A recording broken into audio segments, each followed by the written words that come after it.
The coffee was still steaming in my hands when Linda's car door slammed like a shotgun blast in the dawn quiet. I'd been sitting on my porch for 40 years, watching the sun come up over Maple Street, but I'd never seen my wife storm up that driveway with murder in her eyes and a manila envelope clutched like a weapon. "I know what you've been doing with that widow," she screamed, loud enough to wake the whole neighborhood. Screen doors started creaking open down the block. Mrs. Patterson's curtains twitched. Frank stepped out onto his porch in his bathrobe, coffee mug frozen halfway to his lips. Linda threw a scatter of photographs at my feet, black and white pictures of me talking to Sarah by her mailbox, fixing her truck, accepting a loaf of bread. 43 years of marriage, Walt. And this is how you repay me. But that was only the beginning of what I'd learn about repayment. I set my coffee cup down, slow and careful, the way you handle nitroglycerin. My hands weren't shaking yet, but they wanted to. "Linda, what in the Sam Hill are you talking about?" She stood there in her good church dress at 6 in the morning, breathing hard like she'd run a mile. The photographs lay scattered across my porch boards like accusations. I bent down and picked one up. There I was, clear as day, handing Sarah Patterson a wrench by her old Ford pickup. "That's me helping a neighbor fix her truck," I said. "Same as I'd do for anybody on this street." "Don't you lie to me." Linda's voice had gone cold, colder than I'd heard it in all our years together. "I hired a detective, Walt. I know about the daily visits. I know about the gifts." Daily visits. The woman brought me fresh bread twice a week and asked for help with her late husband's truck maybe once a month.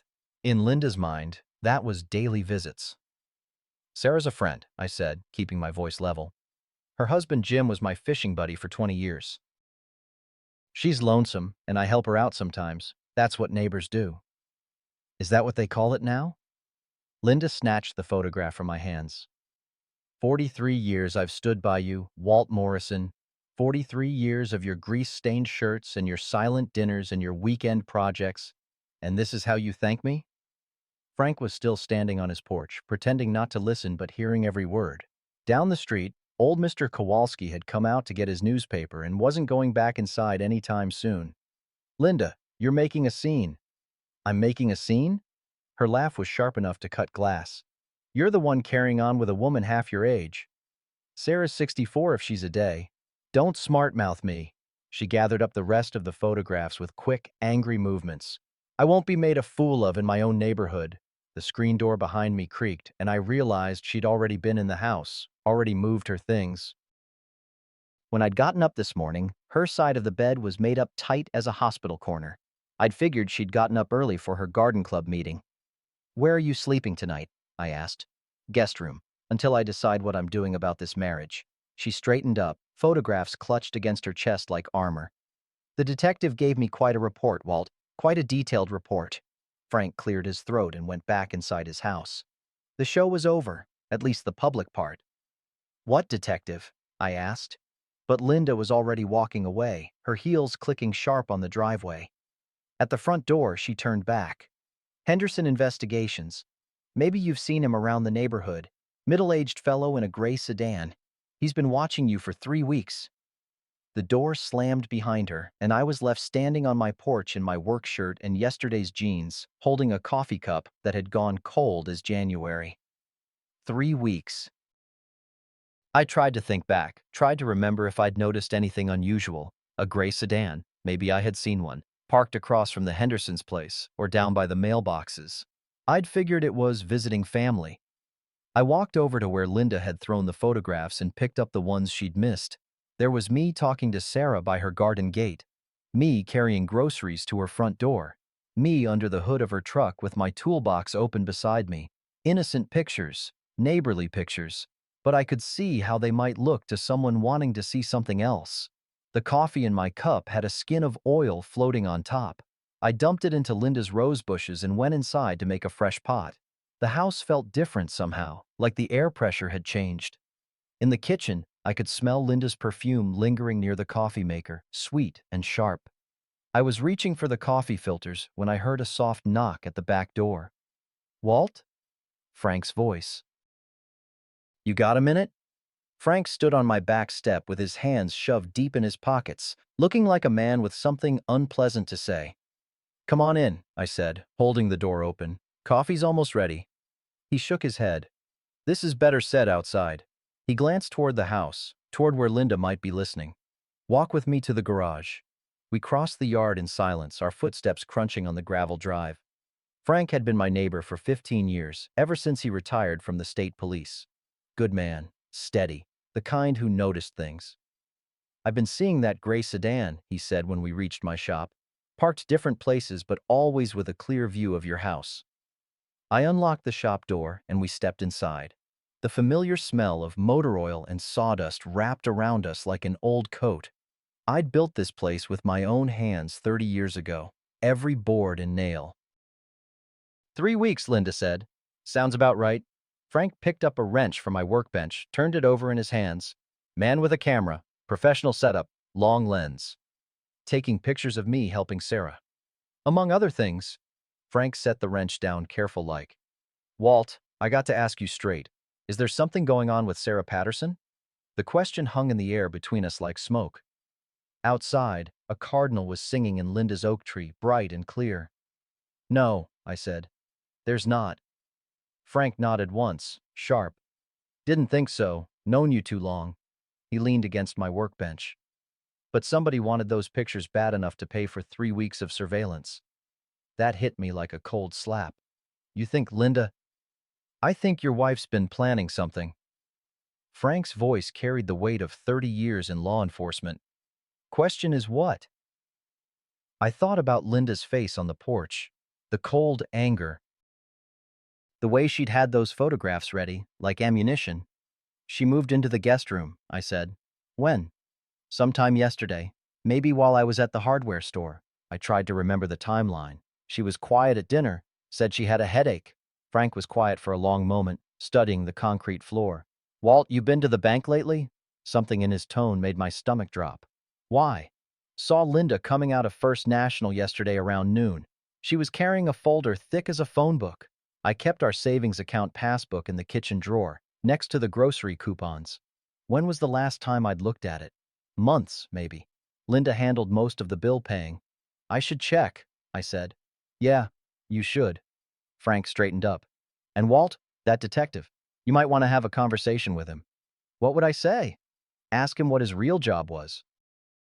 Because taking pictures of a man helping his neighbor doesn't usually require 3 weeks. We walked back across the yard together. The morning was warming up, and I could smell bacon cooking in the Kowalski house. Normal Saturday morning smells. Normal Saturday morning sounds. But nothing felt normal anymore. At my back door, Frank stopped. "One more thing. Yesterday around 5, I saw Linda talking to someone in the parking lot behind the Methodist church. Couldn't see who, but they were looking at papers. Lots of papers." "Papers?" "The kind lawyers carry." He left me standing there, key in my hand, staring at my own back door like I'd never seen it before. Inside, I could hear Linda moving around upstairs, her footsteps sharp and purposeful. I went to the kitchen and opened the drawer where we kept the bank book. It was gone. The coffee pot was gurgling, filling the kitchen with the rich smell of fresh brew. I poured myself a cup and sat down at the table where Linda and I had eaten breakfast together for 20 years. The morning light was slanting through her yellow curtains, making patterns on the checkered tablecloth. Everything looked the same. Everything smelled the same. But something had shifted, like the foundation had settled an inch when I wasn't looking. I was still sitting there when the phone rang. 3 short bursts, then silence. Then 3 more. Linda's signal to someone that the coast was clear, or that phase 2 was ready to begin. Linda came downstairs at noon wearing the blue dress I'd bought her for our anniversary last year. Her hair was done up nice, and she'd put on lipstick, something she usually saved for church and special occasions. "Walt?" Her voice was soft, uncertain. Nothing like the ice-cold fury from the porch. "Could we talk?" I was sitting at the kitchen table, still nursing my 3rd cup of coffee. The bank book was still missing, and Frank's words about lawyers kept rattling around in my head like loose bolts in a coffee can. "I reckon we should," I said. She sat down across from me, folded her hands in her lap like a schoolgirl. There were tears in her eyes, real ones, as far as I could tell. "I'm sorry about this morning," she said. I was I was scared." "Scared of what?" "Of losing you." The tears spilled over then, running down her cheeks in neat lines. "Walt, we've been married 43 years. We've gotten comfortable. Maybe too comfortable. I started thinking maybe you'd found someone more interesting." I reached across the table and took her hand. It was cold, despite the warm morning. "Linda, there's nothing between me and Sarah Patterson except friendship. Her husband was my friend, and now she's my friend. That's all it's ever been." "I know." She squeezed my fingers.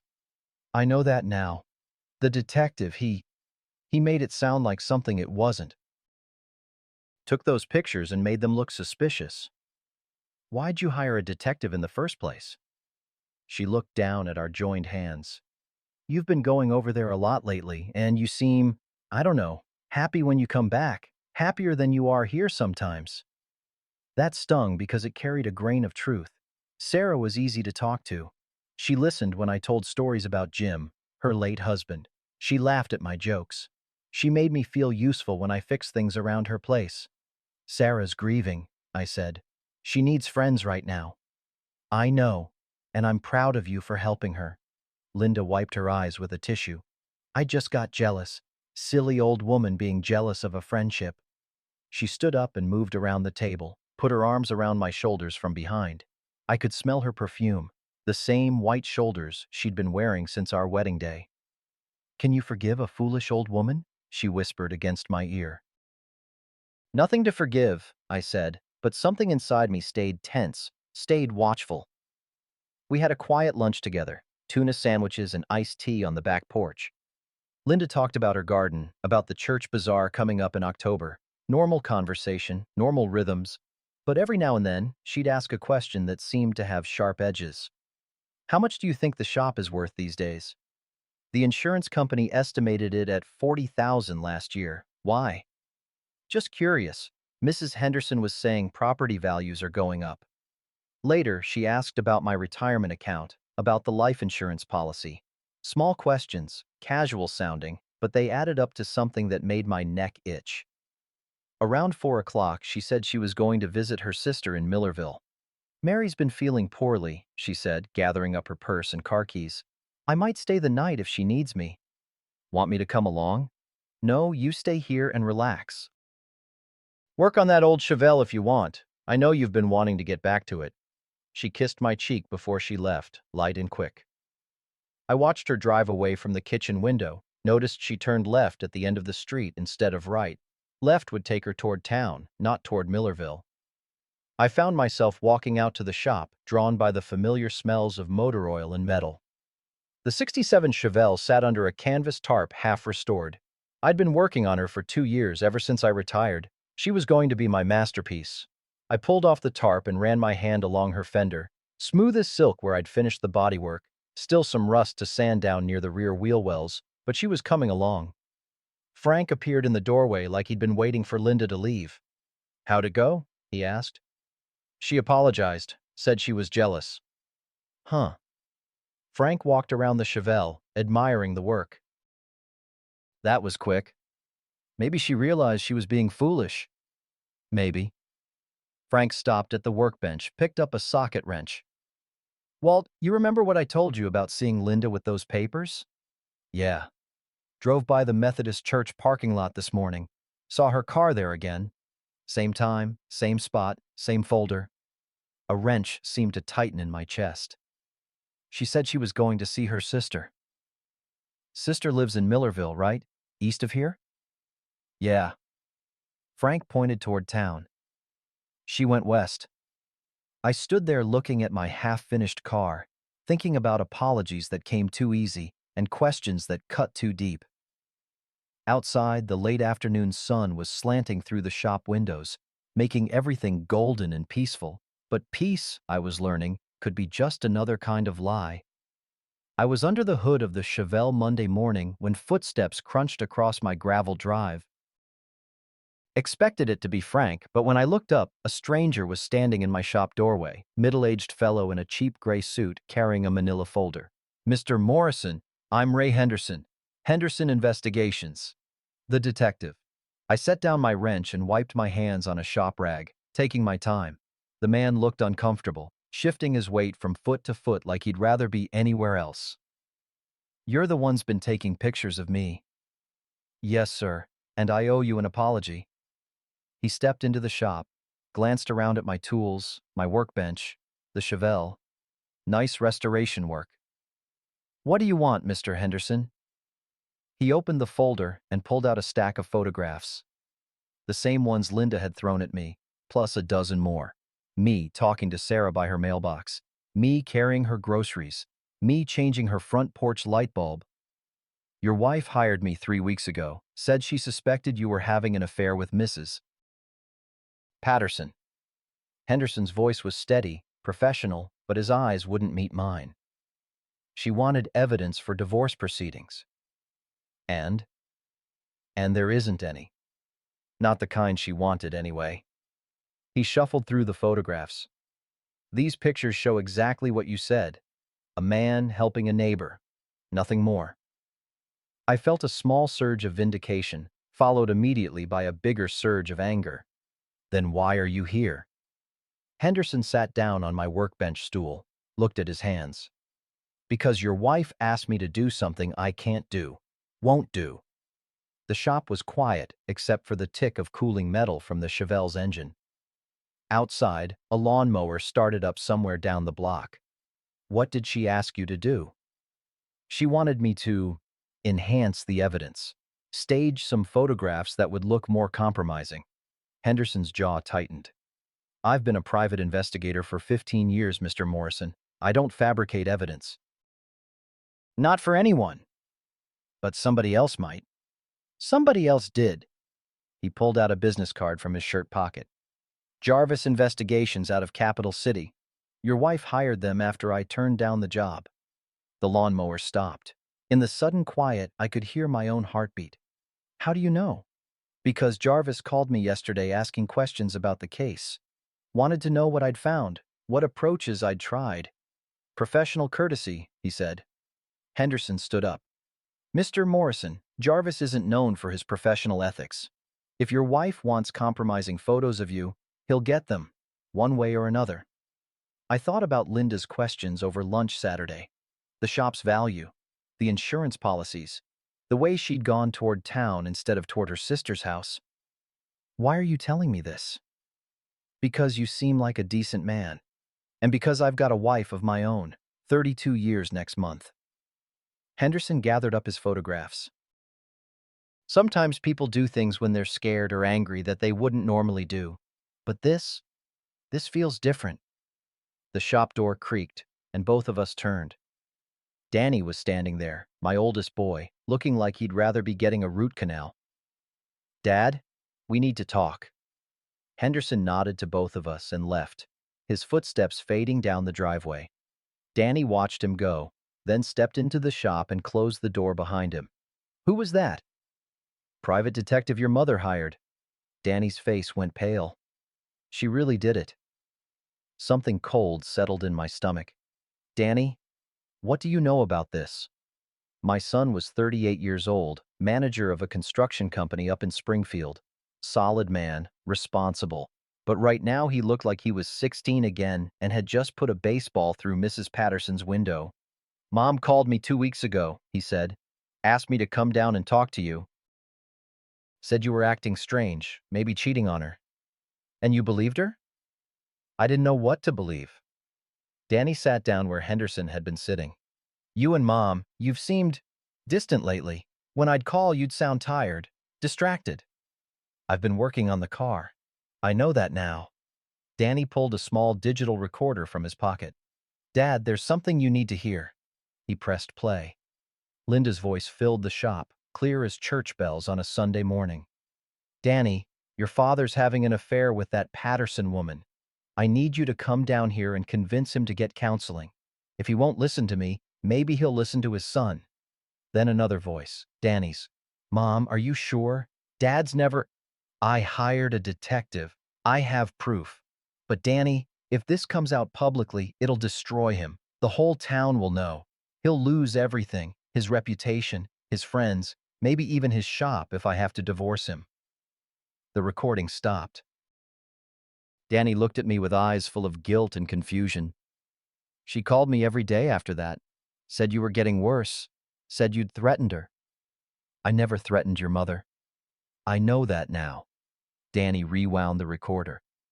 But Dad, there's more. From yesterday. He pressed play again. This time, Linda's voice was different, harder, more calculating. The detective I hired was useless, too honest. But I found another one. He'll get me what I need. Photos that actually show something worth showing a judge. My legs felt weak. I sat down on a milk crate I used as a spare stool. Danny, why didn't you tell me about this sooner? Because I was stupid. Because I thought maybe Mom was right and you needed help. Danny turned off the recorder. But when I got here yesterday and saw how you looked, how you acted, Dad, you're not having an affair. You're not threatening anybody. You're just confused. And hurt. Your mother wants to divorce me. Your mother wants your shop, Danny said quietly, and the house, and your retirement money. She's been asking me questions about asset division, about what happens to property in a contested divorce. Outside, Frank's dog started barking at something, probably a squirrel in the oak tree. Normal sound, normal Monday morning, but nothing felt normal anymore. Danny, I need to ask you something, and I need you to tell me the truth. Okay. Do you think your mother still loves me? Danny was quiet for a long time, staring at the concrete floor. When he finally looked up, there were tears in his eyes. I don't know, Dad. I honestly don't know. The phone rang at 11 that night. I'd been lying in bed staring at the ceiling, listening to Linda move around in the guest room.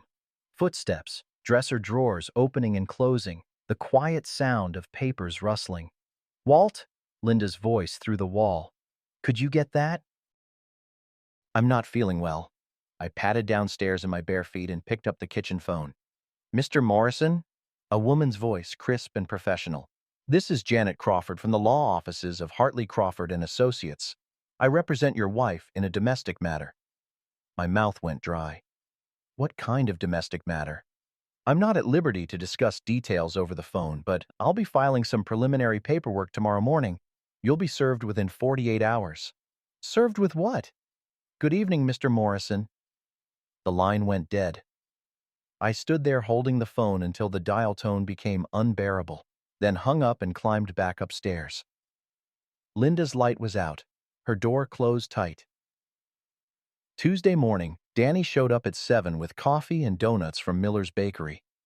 We sat on my front porch in the wooden chairs Linda had bought at a yard sale 15 years ago. The morning was cool, autumn coming early this year. You look like hell, Dad. Didn't sleep much. Danny handed me a coffee cup, black the way I liked it. What happened? I told him about the lawyer's call, about lying awake listening to Linda pack things in boxes, about the way she'd looked at me over breakfast, not angry anymore, just distant, like I was already gone.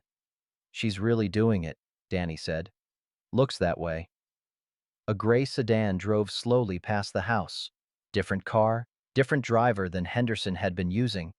This one slowed down, and I could see the telephoto lens pointed our way. That's the new detective, I said. Want me to go talk to him? No, let him take his pictures. I sipped the coffee, grateful for the warmth. Not much I can do about it now. But there was something I could do about it, and both of us knew it. I could march over to Sarah Patterson's house and tell her to stop answering the door when I knocked. Stop accepting my help with her truck and her broken steps and her heavy groceries. Make it clear to anyone watching that there was nothing between us, had never been anything between us. But that would mean abandoning a friend who'd done nothing wrong except accept kindness from a neighbor. You know what the worst part is? I said. Danny waited. I still love her. After everything she's done, everything she's planning to do, I still love your mother. Maybe that's why she's doing this, Danny said quietly. Maybe she knows that. Maybe she's counting on it. Around noon, Frank came over with a legal document in his hand. Process server had left it with him when I wasn't home. Restraining order, Frank said, handing me the papers. Temporary, pending a hearing. I read through the legal language, trying to make sense of it. Linda was claiming I'd threatened her, that she feared for her safety. The order required me to stay away from her, avoid all contact except through lawyers. She's in my house, I said. Order gives her exclusive use of the marital home pending divorce proceedings. Frank sat down on the porch steps. Walt, you need a lawyer. Can't afford one. Not if she's going to take everything anyway. There's legal aid. Public defenders. For a man who owns a house and a shop and has money in the bank? I folded the papers, stuck them in my shirt pocket. They'll laugh me out of the office. The gray sedan made another pass. This time, the driver stopped and got out. Young fellow with expensive camera equipment. He started taking pictures of me sitting on my own front porch. That's harassment, Frank said. That's evidence, I said. Or it will be, once they doctor it up some. Danny had gone inside to use the bathroom. When he came back out, his face was grim. Dad, you need to see something. We followed him into the kitchen. Linda was sitting at the table with her lawyer, a sharp-faced woman in a dark suit. Between them were photographs, documents, and what looked like a tape recorder. Oh, Linda said when she saw me. Walt, I didn't hear you come in. The lawyer stood up. Mr. Morrison, I'm Janet Crawford. We spoke on the phone. This is my house, I said. Actually, under the restraining order, you're required to maintain distance from my client. I'm going to have to ask you to leave. Leave my own house? The court order is quite clear. Linda wouldn't look at me. She sat there studying her hands while her lawyer packed up papers and photographs. More photos than Henderson had taken. Photos that looked different somehow. Staged. Intimate. Linda, I said. Look at me. She raised her eyes then, and for just a moment I saw something that might have been regret, or fear, or maybe just the reflection of what I'd lost. I'm sorry, Walt, she said. But I can't live with this anymore. With what? With me helping a neighbor? With being married to a man who's never cheated on you, never lied to you, never raised his hand to you? You threatened me. When? Show me when. The lawyer stepped between us. Mr. Morrison, I'm going to have to insist. This is still my house. The words came out louder than I'd intended, sharp with 43 years of frustration and hurt. Linda flinched like I'd struck her. The lawyer pulled out her phone. I'm calling the police, she said. I looked at Linda, at Danny, at Frank standing helpless in my own kitchen. Then I walked out the back door and across the yard to my shop. If this was where I was going to live now, surrounded by tools and motor oil and the smell of honest work, then so be it. But as I closed the shop door behind me, I could hear sirens in the distance. Getting closer. The police cruiser pulled into my driveway just as I was settling into the folding chair I kept by my workbench. Through the shop window, I watched Officer Martinez get out. Good kid, bought his first car from me 5 years ago. Danny met him halfway across the yard. I couldn't hear what they were saying, but I could see Danny's hands moving, explaining. After a few minutes, Martinez walked over to the shop and knocked on the door frame. Mr. Morrison, could we talk? I opened the door. Come on in, Carlos. He stepped inside, took off his hat. Sir, I got a call about a domestic disturbance. Woman says her husband threatened her, violated a restraining order. I went into my own kitchen. I know, sir. Your son explained the situation. Carlos looked around the shop, at my tools, at the Chevelle. My sergeant sent me because he figured you'd be more comfortable talking to someone you know. What happens now? Well, technically, you did violate the order. But given the circumstances, Carlos pulled out a small notebook. Mr. Morrison, did you threaten your wife? No. Raise your voice to her? Yes. But no threats, no physical contact? None. Carlos wrote something in his notebook. Sir, I'm going to file this as a verbal warning, but you need to understand that restraining order is real. You can't go back in that house while it's in effect. Where am I supposed to sleep? That's between you and your lawyer. Carlos put his hat back on. Mr. Morrison, I'm sorry about this. From what I know of you, this doesn't seem like your style." After he left, I sat in my folding chair staring at the Chevelle. 43 years of marriage, reduced to a legal document that made me homeless in my own driveway. Frank appeared in the doorway carrying a gym bag and a pillow. "You're staying with me tonight," he said. "No arguments." "Frank, I can't. My couch is more comfortable than that chair. And my coffee's better than whatever you've got out here." He set the bag down. "Besides, we need to talk." "About what?" "About the fact that you're not fighting back." That stung, because it was true. I'd been letting things happen to me, reacting instead of acting, taking punches like a heavy bag. What am I supposed to do? She's got lawyers, detectives, court orders. She's also got problems. Frank pulled out a manila folder from under his arm. Problems she doesn't know about yet. He opened the folder on my workbench. Inside were photographs, not of me, but of Linda, coming out of the lawyer's office, meeting with the new detective, getting into a car with a man I didn't recognize. "You've been following her?"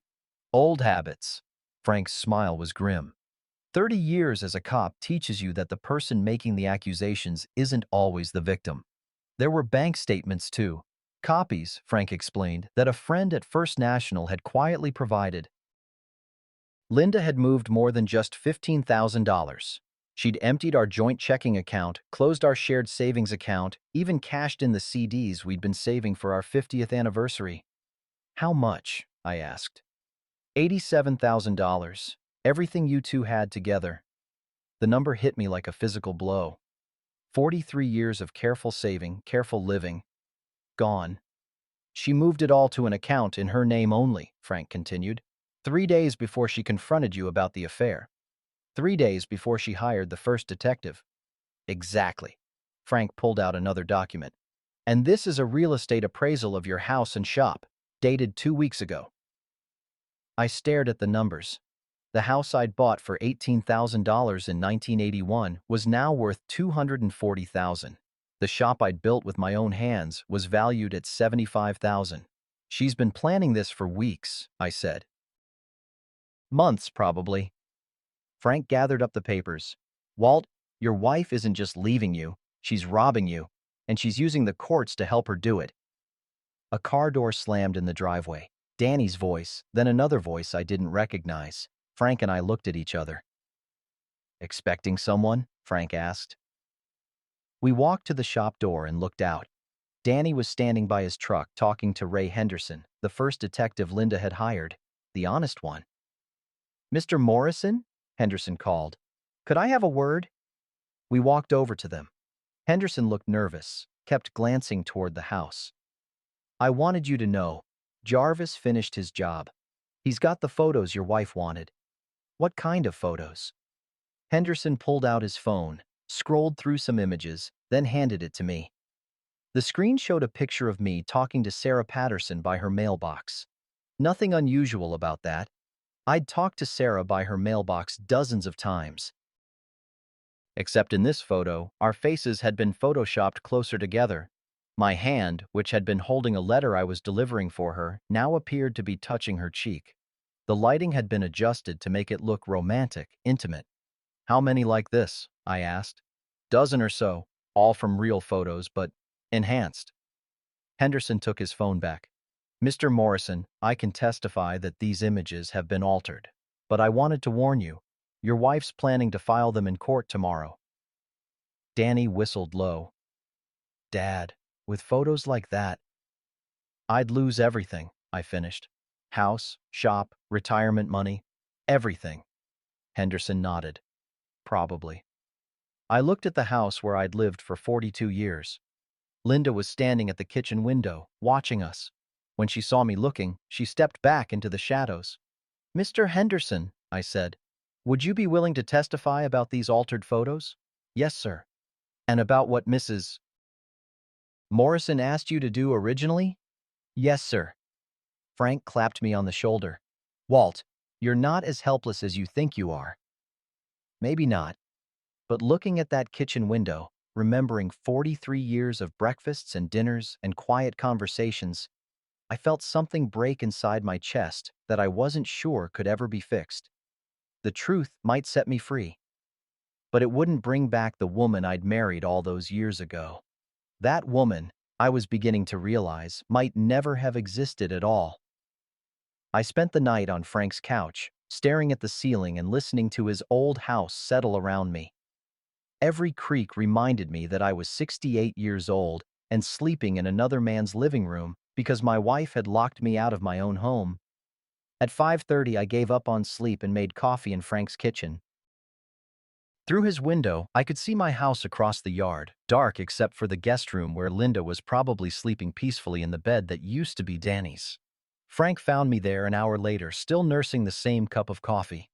"You look like you've been thinking," he said. "Thinking about giving up, just signing whatever papers she wants and walking away." Frank poured himself coffee, sat down across from me at his small kitchen table. "That's one option. Might be the smart option. At my age, starting over." I shrugged. "Maybe it's time." "Walt, can I tell you something about my divorce?" I'd known Frank was divorced, but he'd never talked about it. "If you want to." "Martha left me when I was 55. Took half of everything, plus alimony. Said I was married to the job more than I was married to her." Frank stirred sugar into his coffee. "Know what the worst part was?" "What?" "She was right. I had been married to the job. So when she left, I figured I deserved it. Didn't fight her, didn't defend myself, just rolled over and let her take whatever she wanted. Sounds reasonable. It was reasonable. It was also the biggest mistake I ever made." Frank leaned forward, "Not because of the money, Walt, because I let her rewrite the story of our marriage. In her version, I was the bad guy who neglected his family. In mine, I was a man who worked extra shifts to pay for her nursing school, who missed dinners because I was tracking down the drunk driver who killed somebody's kid." I thought about Linda's version of our marriage, the neglected wife, the unfaithful husband, the woman forced to protect herself from a man she could no longer trust. "What's your point?" "My point is, sometimes the fight isn't about winning. Sometimes it's about making sure the truth gets told." At 8 o'clock, Danny showed up with breakfast sandwiches and a plan. We spread Frank's dining room table with all the evidence we'd gathered. Henderson's testimony about the altered photos, bank records showing Linda's systematic theft, Frank's surveillance reports, Danny's recordings of Linda's phone calls. "The church potluck is Sunday," Danny said. "Mom's been telling everyone she has an announcement to make." "What kind of announcement?" "The kind where she gets to play the victim in front of the whole congregation." Danny bit into his sandwich, chewed thoughtfully. "She's going to tell them about the divorce, about your affair. Get their sympathy before you can tell your side." I imagined Linda standing up in the church fellowship hall, tears in her eyes, telling 200 people how her husband of 43 years had betrayed her with the widow down the street. By the time she finished, I'd be the villain in every church lady's story for the next 50 years. "So we beat her to it," Frank said. "How?" "We tell the truth first." Frank spread out the photos Henderson had given us, the real ones and the doctored ones. "Sunday morning before she can make her announcement." "In church?" "During announcement time. Pastor always asks if anyone has anything to share with the congregation." The idea made my stomach twist. Standing up in front of people I'd known for decades, airing my marriage's dirty laundry for everyone to see. "I don't know if I can do that."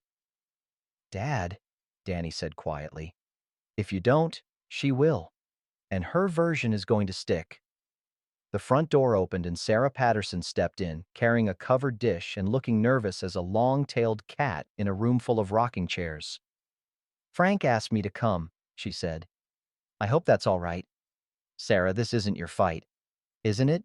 She set the dish on Frank's counter, turned to face me. "Walt, my name is all over those detective reports. My reputation is going to be dragged through the mud right alongside yours." She was right, of course. In a town this size, the gossip would destroy her as much as it would me.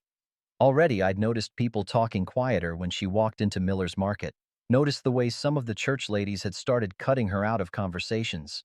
"What do you want me to do?" I asked. "I want you to fight back." Sarah's voice was stronger than I'd expected. "Jim always said you were the most decent man he knew. He'd be rolling over in his grave if he knew what Linda was doing to you. Danny pulled out his phone, started scrolling through his contacts. I've got an idea. What if we don't wait until Sunday? What do you mean? What if we invite a few people over here tonight? Informal gathering. Just the core group.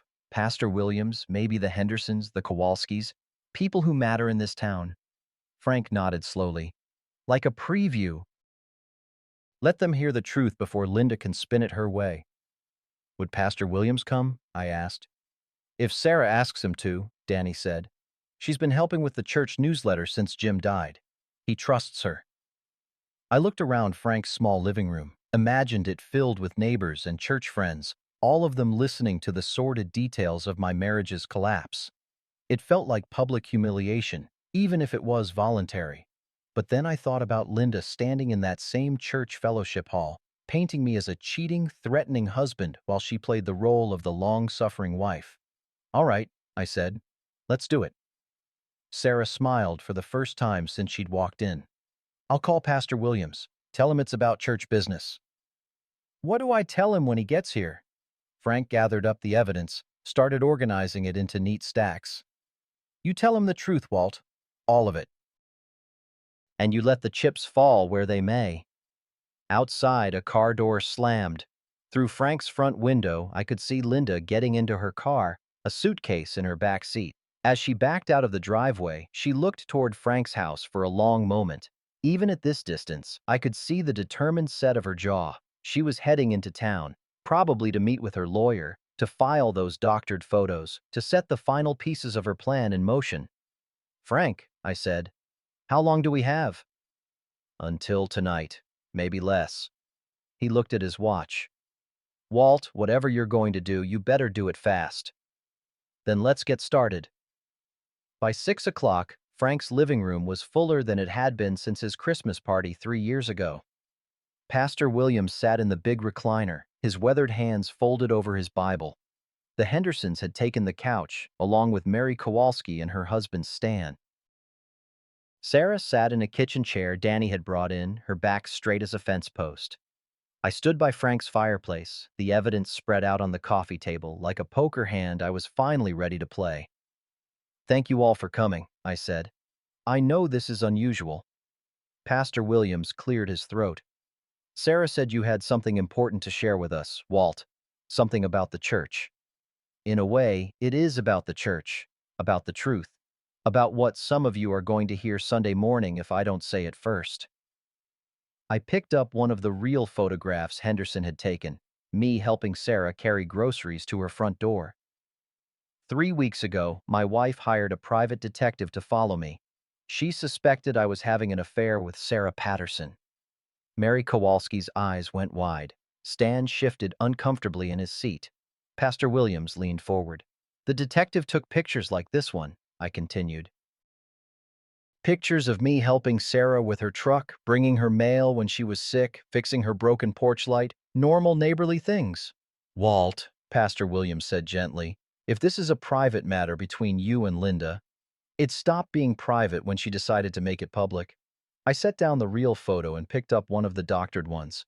This is the same picture after Linda hired a second detective, one who was willing to alter the evidence. I passed the phone around the room, watched their faces change as they realized what they were seeing, the subtle differences, the way my hand had been moved to touch Sarah's face, the way the lighting had been changed to suggest intimacy that had never existed. Good Lord, Henderson muttered. That's fraud. It gets worse. I nodded to Danny, who pulled out his recorder. This is my wife, talking to my son 2 weeks ago.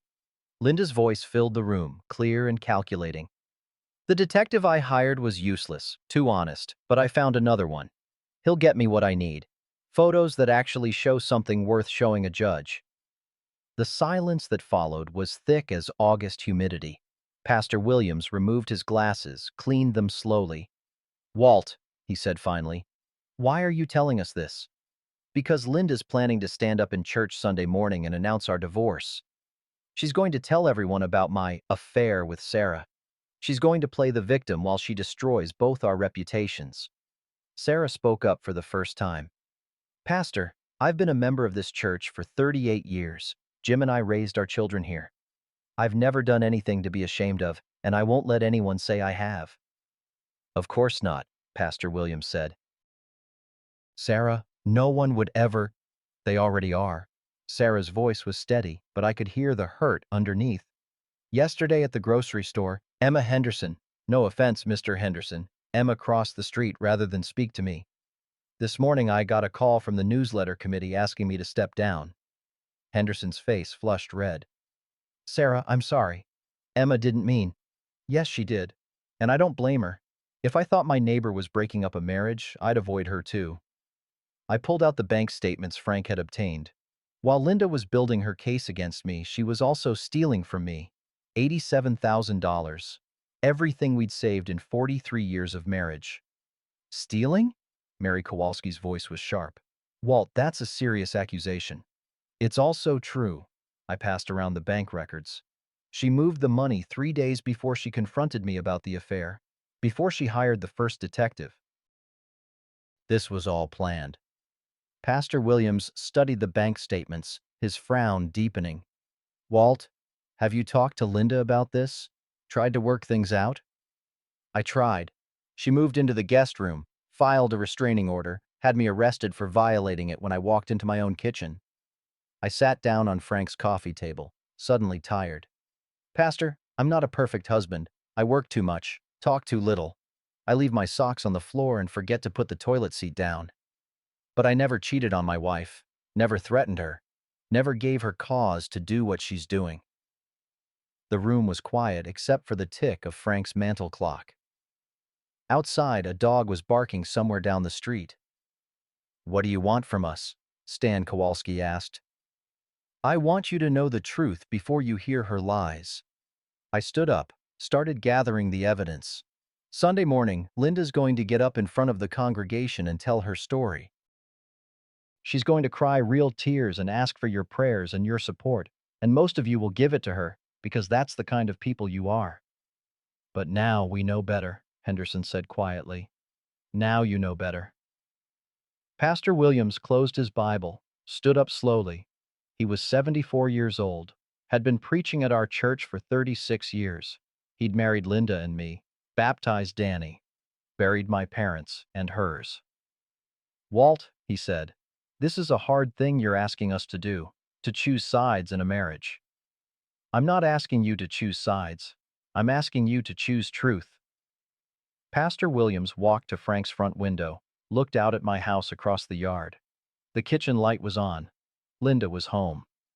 What happened Sunday? He asked. I don't know. Maybe nothing. Maybe Linda changes her mind, decides not to make her announcement. I shrugged. Maybe she goes ahead with it, and you all sit there knowing what you know. And if she does make her announcement, I thought about that. About Linda standing up in front of 200 people, playing the wronged wife, while I sat in the back pew and watched my reputation get shredded. Then I guess I'll tell my side of the story too. Pastor Williams turned from the window. Walt, I've known you for 23 years, known Linda just as long. This doesn't sound like the woman I married you to. No, I said. It doesn't. But people change, Pastor, sometimes in ways we don't expect. He nodded slowly. Sometimes they do. One by one, my neighbors and church friends gathered their things and left Frank's house. Each of them shook my hand at the door, their faces troubled but resolved. Sarah was the last to leave. Walt, she said, whatever happened Sunday, you did the right thing tonight. Did I? Or did I just drag you deeper into this mess? You told the truth. That's never wrong. After everyone was gone, Frank and I sat in his living room with the evidence still spread across his coffee table. The house felt empty, echoing. Think it'll make a difference? I asked. Maybe, probably. Frank started stacking the papers. Walt, you know Linda's not going to just let this slide. She'll fight back. I know. Could get ugly. It's already ugly. I picked up one of the doctored photos, studied my own face. Even knowing it was fake, it looked real. Convincing. Frank, what if she's right? What if I am having an affair and just don't know it? Frank looked at me like I'd lost my mind. What? Sarah and I, we talk. We laugh together. I enjoy her company more than I enjoy Linda's sometimes. Maybe that is cheating. Walt Morrison, you are the most honest man I know. If you say you're not having an affair, then you're not having an affair. Frank turned off his living room lamp. Don't let Linda's poison get into your head. But as I settled down on his couch for another night, I couldn't shake the feeling that Sunday morning was going to change everything. One way or another, the truth was coming out. The only question was whose version would win. Sunday morning came gray and drizzling, the kind of weather that made everything look washed out and tired. I sat in Frank's kitchen drinking coffee and watching my house through the window, waiting for Linda to leave for church. At 9:15, her car backed out of the driveway. She was wearing her best blue dress, the one she saved for Easter and Christmas, her armor for battle. You ready for this? Frank asked. No, but let's go anyway. First Methodist sat on the corner of Main and Elm, a red brick building that had anchored the town's soul for 90 years. I'd been walking through those double doors for more than 2 decades, but this morning, they felt like the gates to a courtroom. The sanctuary was nearly full, unusual for a regular Sunday, but word had gotten around that something was happening. I could feel eyes following me as Frank and I made our way to a pew near the back. Sarah was sitting 3 rows ahead with her daughter who'd driven down from Springfield. Danny had saved a seat for me closer to the front, but I shook my head. If this went badly, I wanted to be close to the door. Linda sat in our usual spot, 5th row center, where we'd sat together for 23 years. She looked calm, composed, her hands folded in her lap like she was attending a regular service. But I could see the manila folder on the pew beside her, thick with documents and photographs. Pastor Williams led us through the opening hymns and prayer, his voice steady but his eyes troubled. When it came time for announcements, he paused at the pulpit, looked out over the congregation. Before we continue with our service, he said, Linda Morrison has asked to share something with the church family. Linda stood up, smoothed her dress, and walked to the front of the sanctuary with that folder clutched against her chest. At the pulpit, she adjusted the microphone and looked out over the congregation with tears already forming in her eyes. Thank you, Pastor Williams. Her voice carried clearly through the sanctuary, soft and vulnerable. I've been a member of this church for 23 years, and you've all been like family to me.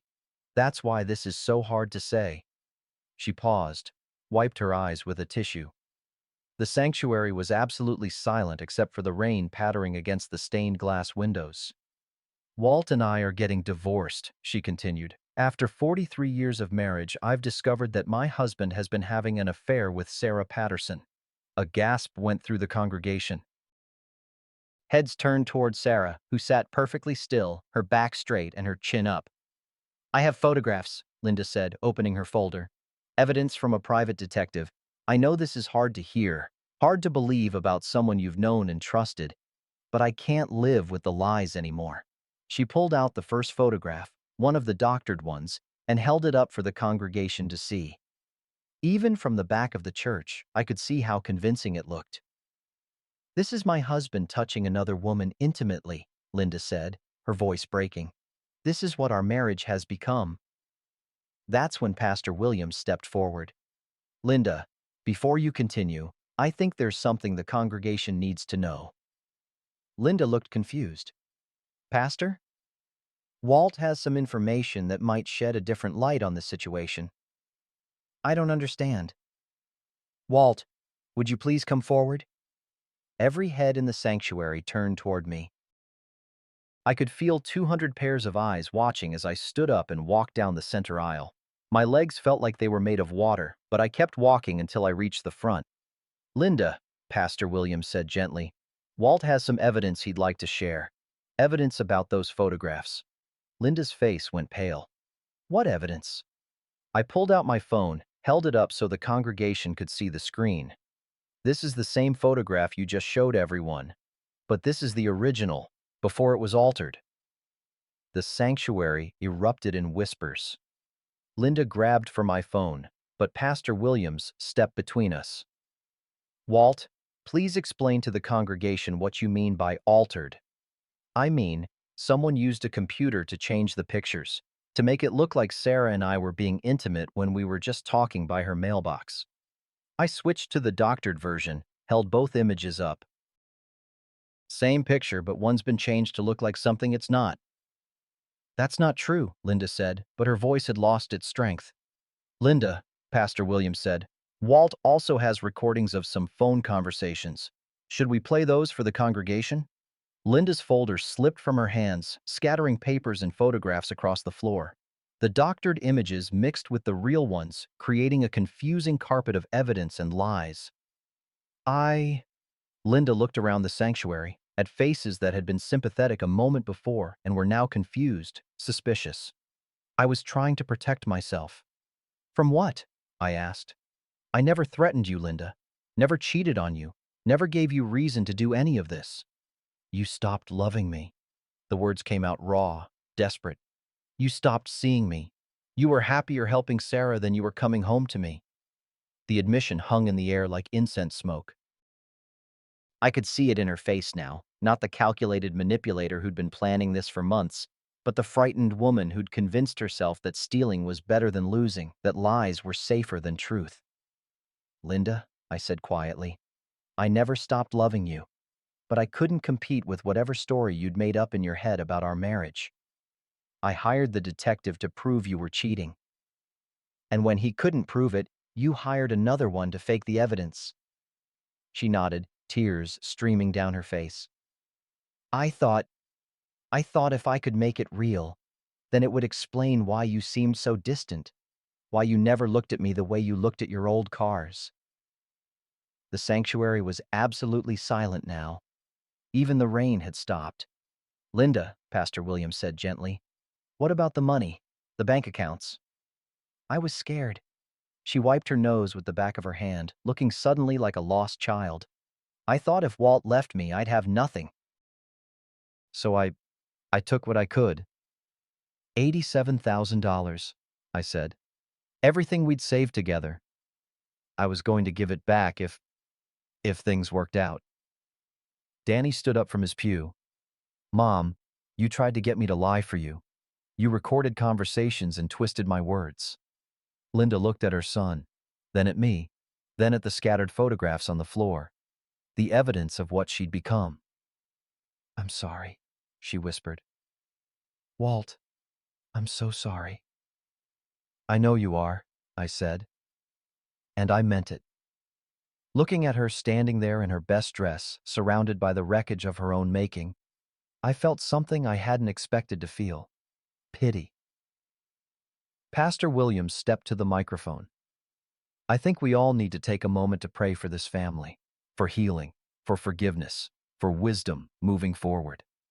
As heads bowed around the sanctuary, I bent down and started gathering up the scattered photographs. Linda knelt beside me, helping to collect the pieces of our broken marriage. What happens now? She asked. I don't know, I said. But Linda, this has to stop. All of it, the lies, the lawyers, the fighting. We're too old for this kind of poison. She nodded, clutching a handful of photographs against her chest. I'll call my lawyer tomorrow. Tell her to drop everything. And the money? I'll put it back. She looked up at me, her makeup streaked with tears. Walt, can you ever forgive me? I thought about that. About 43 years of marriage, about trust broken and lies told and love twisted into something unrecognizable, about the woman I'd married and the stranger she'd become, and the possibility that somewhere in between was the truth of who we really were. I already have, I said. But Linda, I can't go back to the way things were. Too much has been broken. I know. She stood up, smoothed her dress, tried to compose herself. I know. As the congregation said amen and raised their heads, Linda walked back to our pew, gathered her purse, and left the sanctuary through the side door. I watched her go, feeling something close to relief mixed with something that might have been grief. Sarah appeared beside me, helped me gather the last of the photographs. How do you feel? She asked. Empty? Tired? Free, maybe? I looked around the sanctuary, at neighbors and friends who were watching us with a mixture of sympathy and curiosity. Different. Pastor Williams approached us. Walt, I'm sorry you had to go through this, both of you. Pastor, I need to ask you something. Of course. Do you think Linda meant what she said about being sorry? Pastor Williams considered this. I think Linda is a woman who got scared and made some terrible choices. Whether she's truly sorry or just sorry she got caught. He shrugged. That's between her and God. Frank clapped me on the shoulder. Come on, Walt. Let's go home. Home. I wasn't sure where that was anymore. My house was still my house, but it would never feel the same. Linda would move out, we'd divide what was left to divide, and I'd rattle around in rooms full of memories I wasn't sure I wanted to keep. But as we walked out of the church together, Frank and Danny and Sarah and me, I realized that home might not be a place after all. It might be something you build with people who know your worst stories and choose to stand beside you anyway. It might be something you find, not something you lose. 3 months later, I was sitting on my front porch again, watching the sun come up over Maple Street with a cup of coffee steaming in my hands. Some things had changed. Linda lived in a small apartment across town now, and the guest room had become Danny's room for when he visited on weekends. Sarah still brought me bread sometimes, but now she stayed for coffee and conversation without either of us worrying about what the neighbors might think. Some things hadn't changed at all. Frank still wandered over most mornings to share the silence and watch the world wake up. The Chevelle still sat in my shop, a little closer to finished but still needing work. I still made my coffee too strong and forgot to put the toilet seat down. The divorce papers had been signed 6 weeks ago. Linda kept her apartment and half the money she'd put back in our accounts. I kept the house and the shop and something I'd almost lost. The knowledge that I was still the man I'd always thought I was. Flawed, maybe. Stubborn, certainly. But honest. That was worth more than any amount of money Linda could have taken. Danny's truck pulled into the driveway, and I could hear my grandson chattering excitedly in the passenger seat before the engine even stopped. 8 years old and already fascinated by anything with wheels and an engine, he reminded me of myself at that age, before life got complicated by things like marriage and mortgages and the thousand small compromises that time demands. "Grandpa!" Tommy ran across the yard and launched himself into my arms. "Dad says you're going to teach me how to change oil today." "That's right, partner. But first, you want some pancakes? I made extra. Can we eat them in the shop?" I looked at Danny, who was lifting a toolbox out of his truck bed. My son had been coming down every other weekend since the divorce, bringing Tommy and his own work clothes, helping me with projects around the house. We were rebuilding something that had gotten lost when he was growing up, not trying to recapture the past, but creating something new from the pieces that remained. "I suppose we could," I said. "Just this once." In the shop, Tommy peppered me with questions about every tool on my workbench while I showed him how to check the Chevelle's oil level. His small hands were eager but careful as he handled the dipstick, his face serious with concentration. "Why do cars need oil, Grandpa?" "Same reason people need kindness," I said. "Keeps all the moving parts from grinding against each other." Danny laughed from under the hood where he was replacing spark plugs. "Dad, that's the corniest thing you've ever said." "Corny doesn't make it wrong." The morning stretched out in front of us, full of small tasks and easy conversation. Later, Sarah would probably stop by with cookies for Tommy and questions about whether I needed anything from the hardware store. Frank would wander over after lunch to inspect our progress and offer unsolicited advice about carburetor settings. Normal Sunday rhythms in a life that had found its balance again. I'd learned something in the past few months, something I probably should have known all along. You can't control what other people do to you, but you can control what you do about it. You can choose truth over comfort, dignity over peace, the hard right over the easy wrong. Those choices don't always make life simpler, but they make it yours. The coffee in my cup had gone cold, but the sun was warm on my face, and my grandson was learning the difference between a socket wrench and a box end wrench. And somewhere in the distance, church bells were calling people to worship.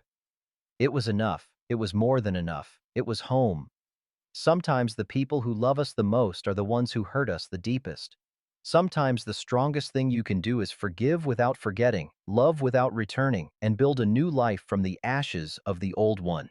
Sometimes the end of one story is just the beginning of another. And sometimes, if you're very lucky, the people who matter most will still be standing beside you when the dust settles. Respect the ones who raised you. Honor the ones who stand by you. And never forget that truth, like oil in an engine, keeps all the moving parts of life from grinding each other to pieces.